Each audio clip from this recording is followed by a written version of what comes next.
Hello! Good morning! Mabuhay! Magandang umaga sa inyong lahat. So, ngayon ay another weekend. Pero, hindi tayo nakabisikleta or hindi tayo nakamotor. So, nandito tayo ngayon sa may CCP grounds or CCP complex.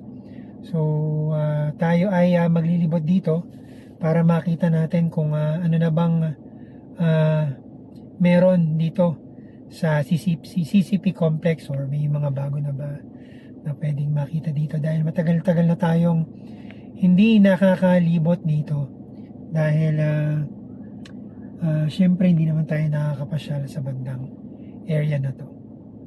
So sa lahat po ng mga nagra-ride ngayong umaga, saan man kayo papunta, mag-ingat po kayo lalong-lalo na dahil meron pong habagat ngayong araw. So, kita-kits! Bye! So, nandito tayo sa may parking sa may tapat ng CCP.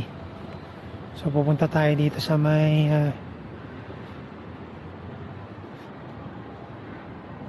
tabi ng Manila Yacht Club.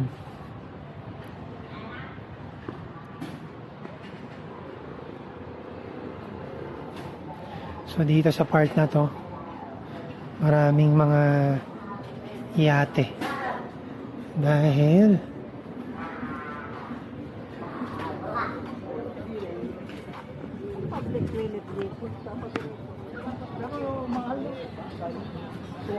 nandun yung Manila Yacht Club.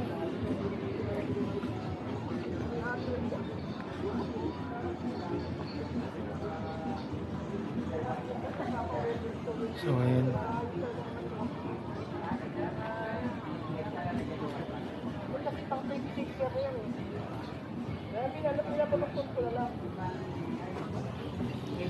So sa kabilang side maraming namimingwit.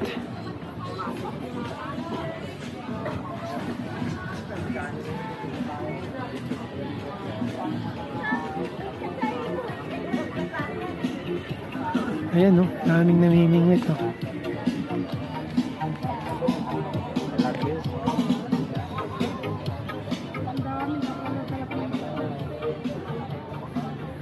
May nakuhuli kaya sila dito.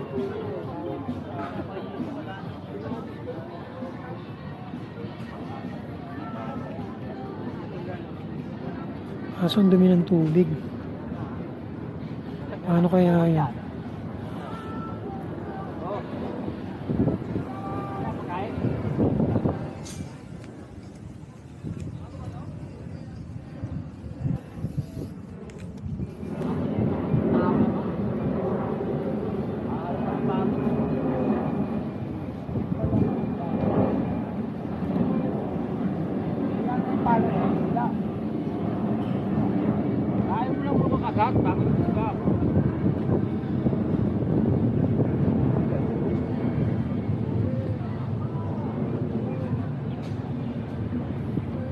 So marami palang nangingisda dito. Hindi ko lang alam kung safe ba yung mga mahuhuli nila dahil syempre hindi naman malinis yung tubig ng Manila Bay. So hopefully nililinis nilang mabuti yan.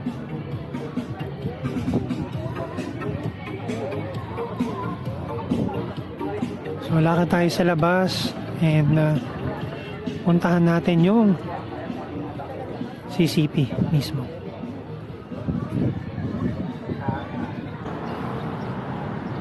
So tayo ay naglalakad na papunta sa may harapan ng CCP. So kung makita nyo dun sa may bandang harap, andun yung Bangko Sentral ng Pilipinas, and then doon tayo sa kabila nang galing yun yung mga yate. So ito na yung CCP. sa right side natin.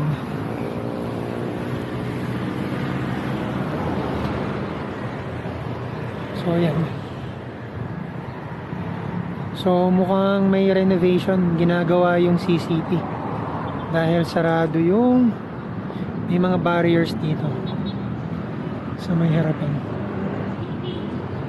So, Cultural Center of the Philippines.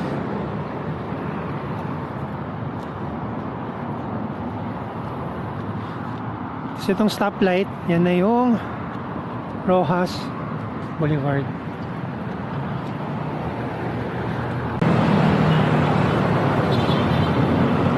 So ayan na yung Cultural Center of the Philippines, kaso ginagawa siya. So nandito yan sa may tapat ng Ross Boulevard.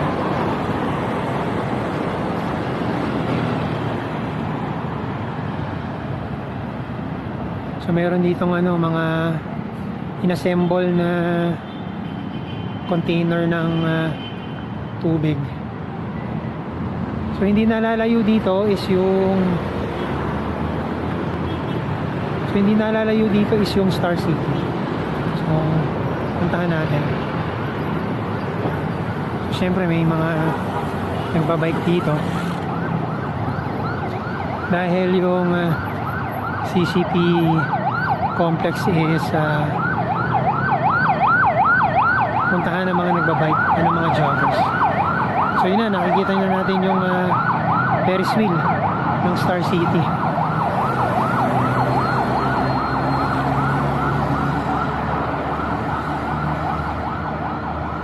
So yan. So magkatabi lang yung CCP at yung Star City. So meron palang Cultural Center of the Philippines, Liwasang Kalikasan. Hindi lang natin sure kung pwede bang pasukin yan.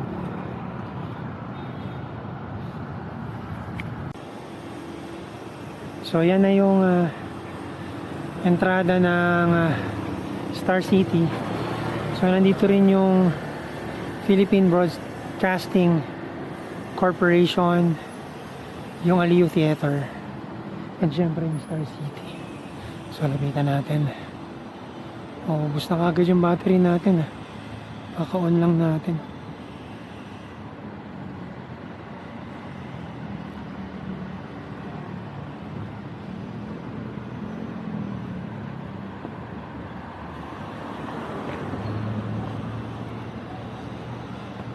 So pag dinire-diretso natin yan, makakarating tayo ng PICC. Hindi lang natin sure kung aabot ba yung battery natin doon. So yan yung Star City Food Plaza.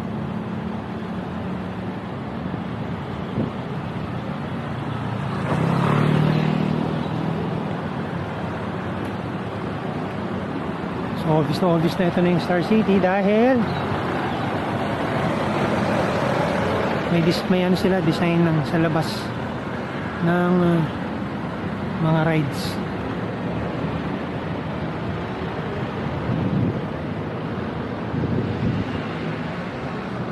So yan.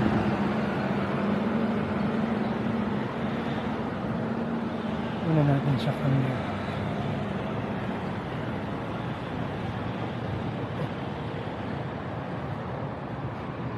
Bukas ba? So yan, Star City.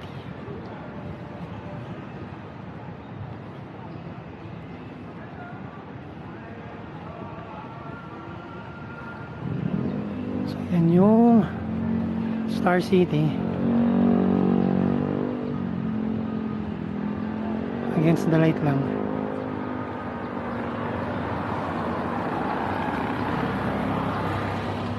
Lakad tayo ng konti doon, mararating naman natin yung PICC. So meron din palang Tanghalang Ignacio B. Jimenez Black Box Theater ng CCP dito. So Tanghalang Pilipino, utak, puso, bayan. And then halos katapat niyan, ito na yung PICC.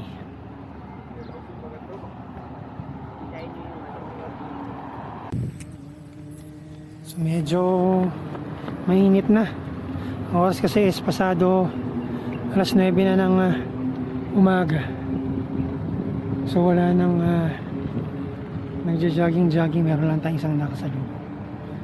So ito na yung PICC, Philippine International Convention Center. So karamihan ng mga graduation ng mga schools dito sa Manila is dito ginagawa. So ayan. So dito tayo gumraduate nung tayo ay college. Ito sa may PICC.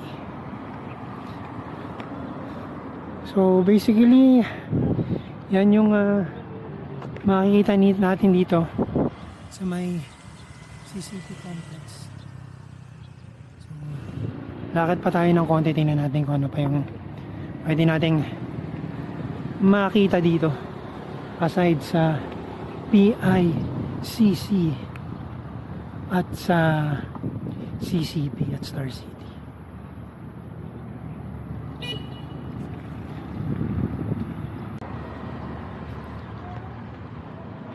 So pagtawid natin dito, nandito sa may left side natin yung Coconut Palace. Not sure kung merong nag-occupy niyan.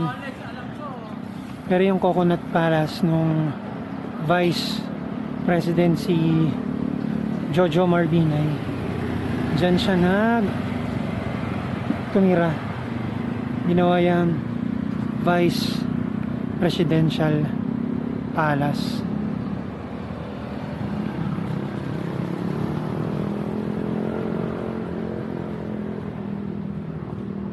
So pasokan natin yung ano makikita natin sa kabila. Sorry, may nagtitinda ng tao.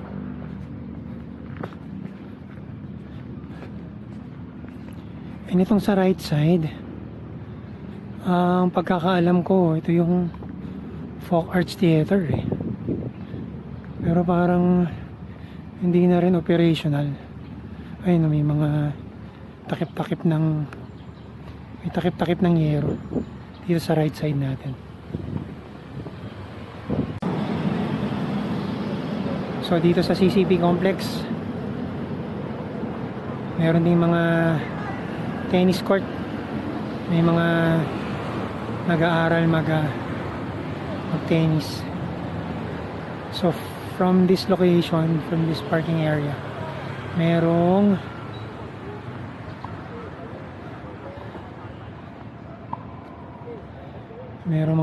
may tatlong courts. So ito yung isa.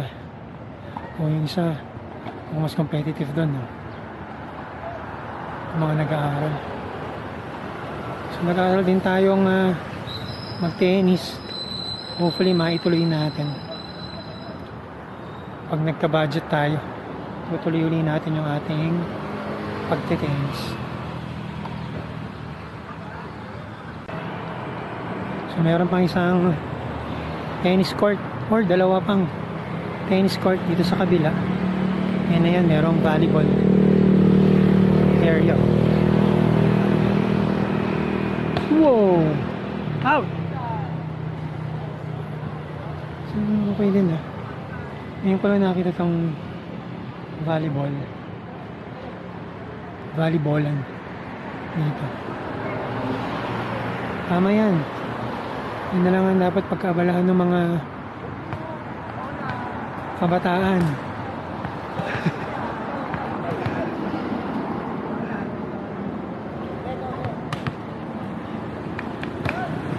Mga pangmalakasan itong mga bata na ito. Wow! Lupit.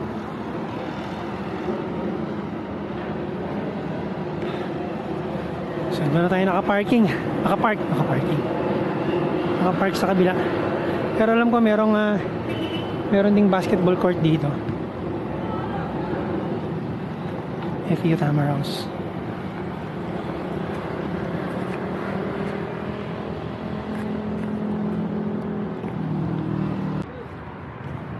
So nandito yung basketball court. So may nakaharang. And in fairness, sarado yung net. Pero pintado na yung basketball court. May pinta na. So last time natin nakita yun, walang pintura. So syempre around this area hindi naman pwedeng walang kainan. So yan. May Max's, Krispy Kreme, may Jollibee, and pang-inasal.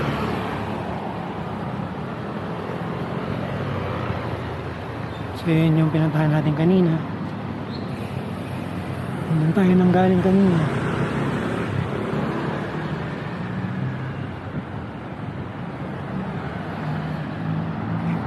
Ayan. And good thing merong stasyon ng police for our safety dito sa lugar.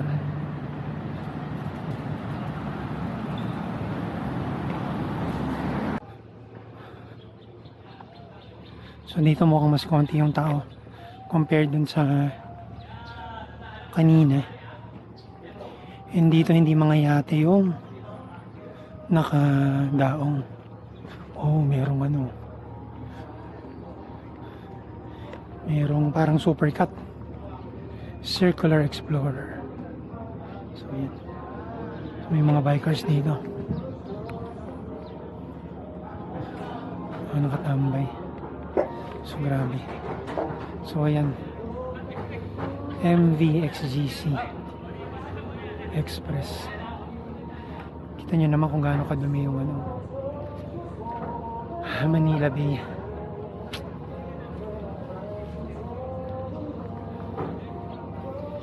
Circular Explorer. So hindi natin alam kung ano to.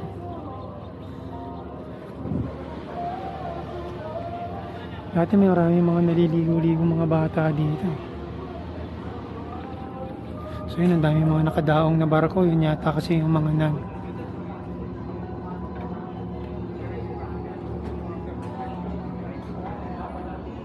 yun yata yung mga nagre-reclaim naman yung mga daladalang mga buhangin. So ngayon lang natin nakitaan to ng napakadaming barko. Dahil siguro sa may reclamation. So ayan, daming mga bikers dito.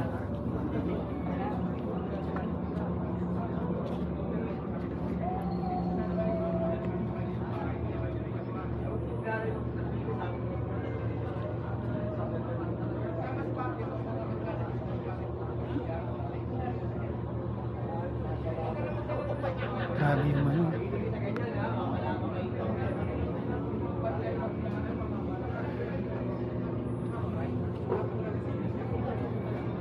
So let's go. So meron din kainan dito. Yan.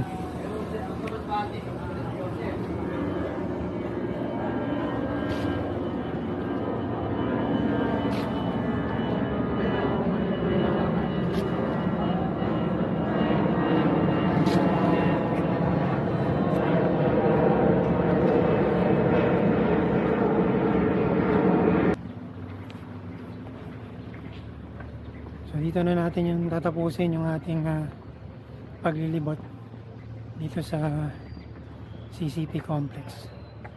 So wala naman siyang pinagbago since nung last time tayong napunta dito. So hopefully since ang tagal-tagal na nitong place na to, so sana magkaroon naman ng improvements para lalo siyang puntahan ng mga tao. So doon po sa mga subscribers natin na 265 na. Oh, maraming pong salamat and sa lahat po ng sumisilip sa ating mga videos. First time nating umabot ng 3.5k views in the last 28 months. So masayang masaya po tayo. Maliit na number po yan, pero para sa atin po okay na po yan.